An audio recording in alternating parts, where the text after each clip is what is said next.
Then we say that government should require all public institutions as a stepping stone to install rainwater harvesting system in Ghana by enforcing it in the Building Code of Ghana. Thank you. Thank you very much. I think this presentation has already given me in particular some taglines for being the change. And then number one is that I will start harvesting rainwater.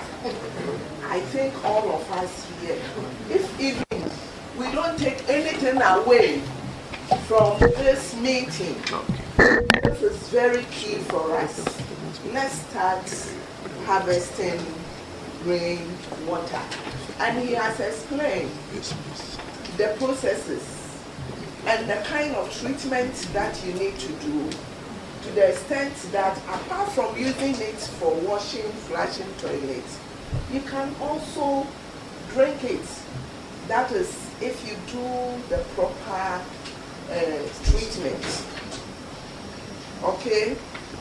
So we have gotten one key tagline here, that we will all start harvesting rainwater. So there's a question here that how does rainwater control pollution? Rainwater control pollution because in our various homes we are able to harvest water. There may not be enough runoff that will cause flooding. So as a result of that, it will reduce pollution. Into consideration, our machines, our headworks, the chemicals we need, and everything. So at the end of the day, we treat the water in accordance with the GSA standards before we even distribute. We just don't produce the water and distribute like that. It is treated to satisfaction. And we say it is safe. DWCL water is safe. But the question is, how then does the water become contaminated when it gets to your homes? What are we not doing right? That is what we are going to discuss this morning. So first of all, I would like to give the safety tips. And my first safety tip is appropriate plumbing works. How do we do our connections? If you want your new service connections, how do you go about it? When you come to us, you pay your money, and then we give you the dates and all those things. How then do you connect the lines? So you need professional advice. And that is why DWCA is working hand-on with the introduction of the water safety plan, so that our consumers will know that when you have any problem, you channel us through the districts. The question is, I was talking about storage. How do we store our water in our homes? Those of us using polytanks, how often do we wash our polytanks? And even if we wash them, how do we go about the disinfection? Is it done by professionals, or we just call anybody somewhere, oh, come and wash my tank for me? And I said, somebody came to my office saying that our water is not good and that she has always been washing her tank. And I asked, what do you use in washing your tank? And she told me she uses Omo. And I was saying, how can you use Omo to kill a bacteria? Because when you use the storage tank for some time, bacteria and other viruses form in it. So you need to eradicate them. And you need a professional to do that for you. Thirdly, my question is, how do we often even come to the DWCL office to ask some questions? When we have some questions, do we even come to them? We feel, oh, we can answer it ourselves. If you have a plumber in our area, the person can help us solve that problem. But it's not like that. And then two, the tanker services that we have. We have tanker services. We are all complaining, so and so, water company's water is not good. The tanker service comes to us, our station, they fill their tank. But the question, how often do they also wash their tanks? They just come and take the water and come and give it to you in your house. And then the way we store it in our containers, the containers we even use in the house, do we wash them well? I have a problem with this container called Pufok gallon. Because most of the times when you look at it, the inside is very dirty because you can't wash it thoroughly. And we are storing water with those containers, and some drink. At the end of the day, you are going to get sick. And then you say GWCS water is contaminated. But that is not the situation. So we need to do our things well. We need to take these tips. How we wash our tanks, how we wash the containers. At least if you are storing water for drinking, you know there's residual chlorine in it. But you cannot take the whole month. So at least if you are storing that water for drinking, make sure every week you change the water and wash that container for the drinking. Fine, if it is for cooking and bathing, you can consider, you can make it be there for like 2 weeks or 3 weeks, that one no problem. But for drinking, make sure you change the water in that container. You scrub the container nicely before you fill it again and take. I think these are some of the tips we can take and to help us. And then the boreholes in our homes, the question is, are we treating them? We also give some people boreholes, so I want to dwell on that. Do we even treat them? Ours we treat before we distribute to them. But what of those of us who do our own boreholes or we drill our own boreholes at home? We don't test it. We are just taking the water. You go to some homes, this improvised hand dug wells. Most of them, even the area the hand dug well is very dirty. There's no covering. What they use in drawing the water is also dirty. So the change will start from us, the consumers. If we really need a change, it should start from us. The way we keep the water in our homes and the way we handle it is not good for us at all. So these are some few tips. If you have some questions, you can bring it on board, please. Taglines. If you need a house connection, get a professional to do it for you. Because by thinking that you are saving money, you may end up contaminating your own water. Those who rely on tanker services, be sure of where the water is coming from. Not only the source, but the tankers. Are they clean enough? And in fact, she has touched on something very, very critical and important relating to safely managed water. That is self-supply. We have a lot of people who have dug wells in their homes. People have their own boreholes. The question here is that, number one, what is the processes that they went through to do this? Number two, the water, is it safe? Have they done any water quality test to indicate that the water is safe for them? So please, if you want to have any water facility in your home, make sure that you go through the right channels. And always remember the hygiene, the water hygiene chain. That water can be contaminated at the source, through transportation, the storage, especially the storage, the containers that we use to store our water at home. What some of us do is that we have a big container. In the first place, we don't clean the container before we pour in the clean water. And then what we do is that we keep on adding water, adding water, adding water. Before you add water, you will have to dispose of what you have and clean the container. You don't have to keep water to stay in the container for a very long time.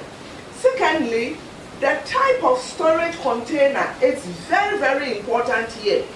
It should be a container that is clear enough that you can see what is going on inside. The next thing is that it should be such that it will be easy for you to clean the container. So these are a few tips. So one tagline is that I will go through the right sources to have water services and also be mindful of how I store water and then how I use water at home so that you don't pollute or contaminate the clean water from the source. I cannot end this without talking about proper hand washing with soap. I want all of you to take note of this, that our hands, what gets on our hands, if they are not washed properly, can also contaminate the clean water in the course of transportation, in the course of storing the water, and then at the point of use. Thank you very much. Madam, please, can I add one? Okay. I want to highlight. Okay. I want to say something about the sachet water that we all buy. We have seen that the handling of the sachet water is also a major problem. Having a clean water at home starts with the production itself, distribution, and then accessibility of your water storage. And that's the reason why Polytank exists on the market. We have over 340 distributor shops across the nation, making our product accessible to the market. Extensive product range for the pocket of households. Now, the reason why we are here is how to keep safe water at home. And we are looking at 3 steps.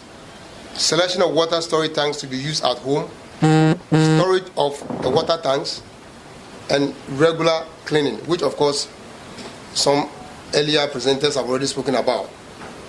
Why do you choose Polytank in this scenario?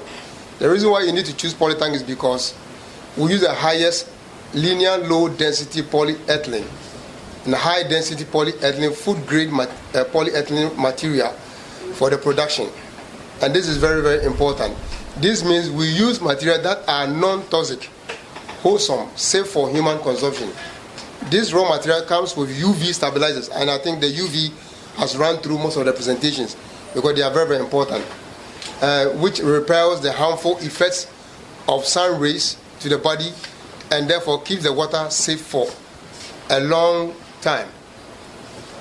I will also say that in Ghana here, we have our certification from Ghana Standard Authority. So we are not just producing anything for the market. We have duly been certified by Ghana Food Authority. And also International Food Management Safety Certification, we also have it, that is FSSC 22000. So that is what guarantees the strength and the durability of our product. Now, managing the safe drinking water at home, the consumer's role. For water to be safe, it has to be free from contaminants. Contamination do occur from time to time, as others have already alluded to.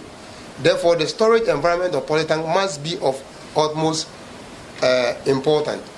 To store water safely, this is what we are saying. Installation of Polytank should always be done above ground level. And I think I will show a picture of that. This prevents unwholesome materials flowing into the Polytank during rainfall or refilling the tank with water. Polytank is the only company in Ghana that provides an installation manual. So on every Polytank that you come across, there is an installation manual which tells you exactly what you should install the Polytank. Also, Polytank should not be mounted on the ground close to any septic tank. Of course, we know what comes from our septic manhole to prevent sewage from seeping into the water. A Polytank must at all times be covered and fitted with access point with a lockable lid to prevent microbes contamination for safe drinking water. Any detected leakage around the fitting area should be fixed immediately to prevent contamination. Proud to the celebration of the World Water Day, we were asked to come and meet. Like all the stakeholders, we were asked to come and meet to talk about going forward, what we will do about our water systems, and then the problems we have in our water systems and how we could solve them. And the main topic was on safety tips on home water use. So water company was called here today to come and give tips on how we can keep our water safe at home. I'm saying that the tanker services, most of them don't disinfect their tanks. We started it in Kumasi, but now Ghana Water Company has brought on board water safety plan, and because of that, we are liaising with their authorities that they will come with their tankers so that we disinfect it for them. so that at the end of the day, the water they supply will not be contaminated. The plumbing problems that we are saying that when you want to lay a new service connection or a pipeline, you should come to DWCL. We'll give you the professionals to do it. Don't just call any plumber in your area to come and do it, because it's not safe. Most of the contamination starts from there. So rainwater harvesting at home is a safe drinking water. In villages, when you go to villages, whereby especially during dry season or during rainy season, they depend on what? Rainwater for drinking or potable use as a potable use. But when it comes to the urban area, we have views when it comes to using rainwater for drinking purposes. And I'm saying that we can treat the rainwater and use it. We did a research and we have to install in 20 houses and schools. So we did it for public schools and we did it for houses. So the houses within the Greater Accra region, and we monitor it for 3 years. So within the 3 years, we are able to know, okay, sometime, in an urban area, you have a lot of cows. So when it comes to air pollution, fine, it's there. We can see those things on our roof. So during dry season, we experience a lot of dirt on our roofs and debris, animals or birds dropping their pieces on the roof. So we say, okay, in that case, we compare the raw water. We have 3 basic systems: the basic system, intermediate, and advanced. So the basic is like, it's raining, you just put your system under the roof, you harvest the water without treatment, then you use it. Then we say, okay, let's see how best we can add a little treatment to the water. So we came up about adding the filtration system. And the filtration system, we add filtration to it to clean the water in a way so that to remove debris and silt in the water. And it's okay, let's look at it. If people are saying it's not safe to drink, how can we come out with a safe drinking water? So we add UV sterilizer, ultraviolet sterilizer to it so that if there's any disinfection, it can remove those things, pathogens, bacteria, whatever. And we did the test, we realized that with that aspect, when it comes to E. coli or bacteria in the water, using the disinfection aspect, it will remove those things from the water. So we look at it based on the Ghana Standard Guideline and the WHO guideline. And it was perfect. pH level in the water was okay, turbidity in the water was okay. So in a nutshell, I would say rainwater harvesting is a good thing that we have to adapt in the country.